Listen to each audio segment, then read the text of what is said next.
All right, let's dive right in. Today, we're unpacking a really thought-provoking analysis from the YouTube channel Vertex Learning. They've laid out this pretty radical roadmap for India's future, and it's not about predicting what's going to happen, but more about what absolutely needs to happen first. So let's get into it. So, what's the secret sauce, right? You know, when we talk about a nation's future, our minds usually jump straight to tech, the economy, global power, all that stuff. But this analysis, it asks us to just hit pause for a second and think about a much more basic question. What are the absolute rock-solid foundations that have to be there before any of that other stuff can really take hold? And this, right here, is where things get really interesting. The source just throws this powerful statement out there, completely challenging the usual way of thinking. The whole argument is, before we can even talk about building up, we first have to talk about cleaning up. And they don't just mean literally. This really sets the stage for the three big pillars they're going to talk about. Okay, so pillar number one, it's all about creating a clean foundation. But we're not talking about just a few one-off campaigns here. The source is arguing for a deep systemic change in the entire national mindset. The point here is to build a clean slate, literally, that everything else can stand on. You can really see the contrast here. On the one side, you have what the source calls these symbolic campaigns that, maybe look good but haven't led to lasting change. But on the other side, the vision is an all-in, national mission. Imagine this. For a set period, maybe 100 days, the only national priority is to clean. Everyone, citizens, the government, everybody working together on just that one goal.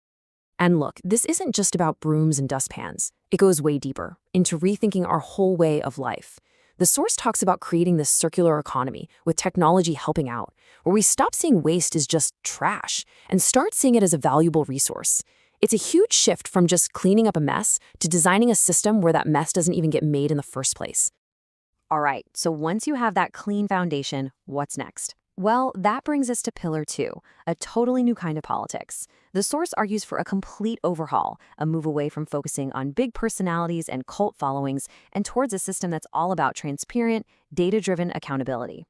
And to really get a sense of how deep this critique runs, you just have to hear this direct quote from the analysis.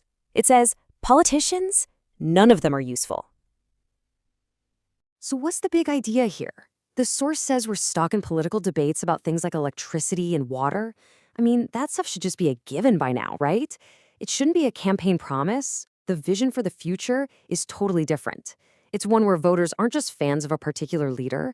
They're more like citizen auditors who are constantly checking the performance and policies based on cold, hard data. And this is such a cool way to picture it.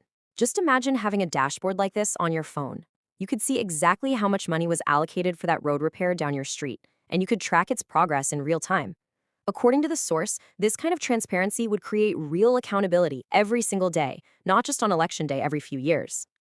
Okay, so we've got a clean country and accountable politics. What holds it all together? That's pillar three, a truthful media. The argument is simple. Without a source of credible, unbiased information, none of the other changes can really happen. It's about shifting away from all the loud noise and focusing on real substance. And yeah, once again, the source is just incredibly blunt. Media today is absolutely zero. Wow, that's a pretty stark assessment, isn't it? It basically paints a picture of a media that has, in their view, completely failed at its most important job, to inform the public and hold power accountable. So you've got these two very different pictures of media, right? On one side, what the source calls these gossip-filled shouting matches on TV, and a media that acts more like a PR firm for a government. And then on the other side, the vision for a future where people actually seek out and support well-researched, independent journalism, building a country that values facts over drama. But it's not all doom and gloom. The source actually points to a new model that's already popping up. It highlights these journalists who are leaving the old-school media companies and starting their own independent channels. In this new world, they can speak the truth without worrying about a boss firing them, and, this is the important part, they're actually finding financial success doing it. It proves there's a real audience for credible info. So, let's pull all this back together for a second. The analysis is super clear on this point. These three pillars aren't just a random wish list. The key thing to get is that there's an order to it. This is the foundational work that has to come first, before anything else can truly move forward. And this, right here, this is the heart of the argument. First, you create a clean, orderly environment. Then, with that solid base, you fix the political system to make it accountable. And then you make sure the media is truthful.